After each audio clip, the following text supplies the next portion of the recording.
নমস্কার। ঘটনা পরম্পরা ইতিমধ্যে অনেকেই হয়তো জেনে গেছেন। গত 2-3 দিন আগে ঝাড়গ্রামের সাকরাইলে সাঁওতাল সম্প্রদায়ের কয়েকজন মানুষ বিয়ের প্রথা অনুযায়ী পাওয়া গরু নিয়ে যাওয়ার সময় পুলিশ প্রশাসনের জিজ্ঞাসাবাদের সামনে পড়তে হয়। পুলিশ প্রশাসন বিষয়টাকে গরু পাচার সন্দেহে তাদেরকে আটক করে এবং সেখানেই সেই মানুষজনরা জানান যে এটা হচ্ছে তাদের বিয়ের প্রথা অনুযায়ী পাওয়া গরু এবং সেটাকেই তারা এক জায়গা থেকে আরেক জায়গায় নিয়ে যাচ্ছিলেন। তো এই ঘটনার যখন আলোচনা সমাজ মাধ্যমে শুরু হয়, অনেকেই সেটাকে যৌতুক হিসাবে বলে যে আদিবাসীদের বা সাঁওতালদের বিয়েতে নাকি গরুকে যৌতুক হিসাবে দেওয়া হয়। প্রথমেই আপনাদেরকে জানিয়ে রাখি, সাঁওতাল সামাজিক রীতিনীতিতে যৌতুকের কোনো স্থান নেই। সাঁওতাল সম্প্রদায়ের বিয়েতে কোনো যৌতুক দেওয়া বা নেওয়া হয় না। তাহলে এই যে আলোচনা প্রসঙ্গে যৌতুকের বিষয়টা উঠে আসছে, এটা কেন? সাঁওতালদের বিবাহের এই প্রাচীন রীতি সম্পর্কে জানতে অনুরোধ করব এই পুরো ভিডিওটি দেখার জন্য। দেখুন আপনাদের জন্য তৈরি করা এই বিশেষ প্রতিবেদন।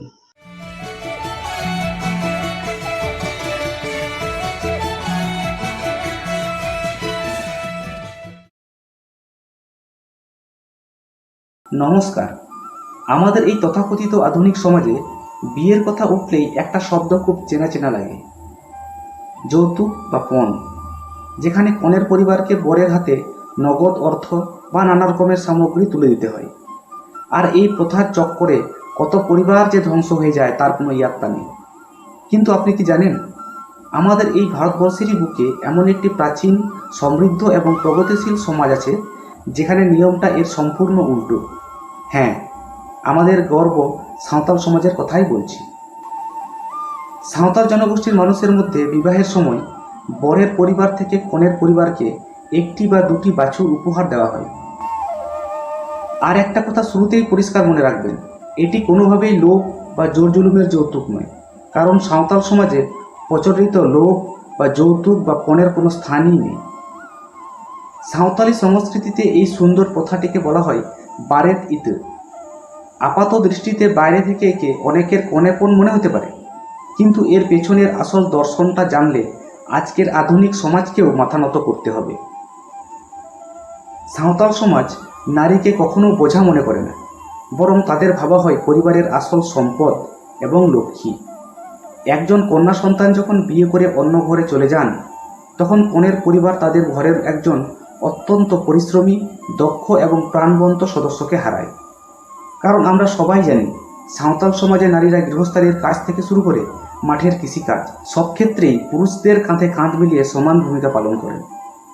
তাই বরপক্ষ যখন কনের বাড়িতে একটি বা দুটি বাছুর উপহার নিয়ে আসে, তখন তার পেছনে মূলত দুটি পবিত্র উদ্দেশ্য থাকে।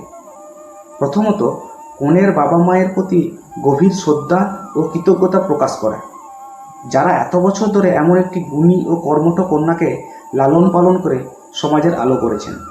আর দ্বিতীয়ত, কন্যা বিদায়ের ফলে কনের বাড়িতে যে অর্থনৈতিক বা শ্রমের ক্ষতি হলো, এই পশুপালনের মাধ্যমে তার একটি সম্মানজনক এবং আন্তরিক সহযোগিতা করা, যাতে তাদের ঘরের কৃষিকাজ বা পশুপালন সচল থাকে।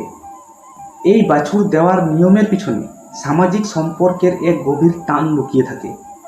বিয়ের সুন্দর আচারগুলো মেনে এই উপহার সুনির্দিষ্টভাবে কনের ভাইয়ের হাতে তুলে দেওয়া হয়।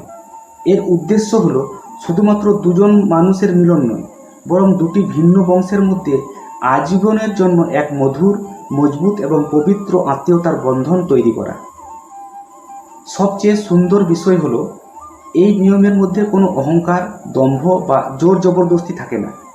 যদি কোনো বরের পরিবারের বাছুর দেওয়ার মতো আর্থিক সামর্থ্য নাও থাকে, তাতেও কোনো সমস্যা নেই।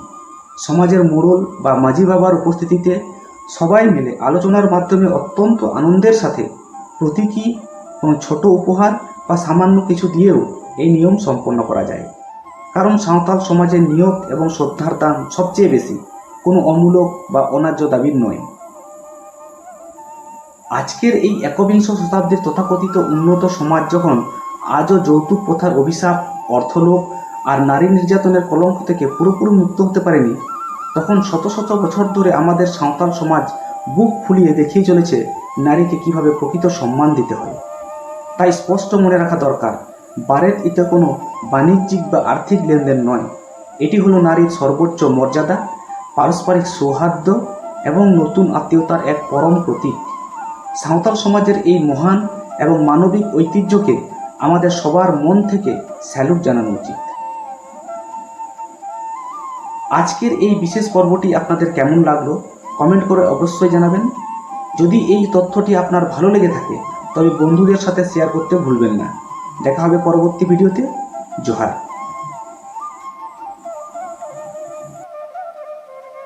আপনি কি জানতেন সাঁওতাল সমাজের এই সুন্দর মানবিক প্রথা সম্পর্কে? কেমন লাগলো বিষয়টি অবশ্যই কমেন্ট করে জানাবেন। ধন্যবাদ।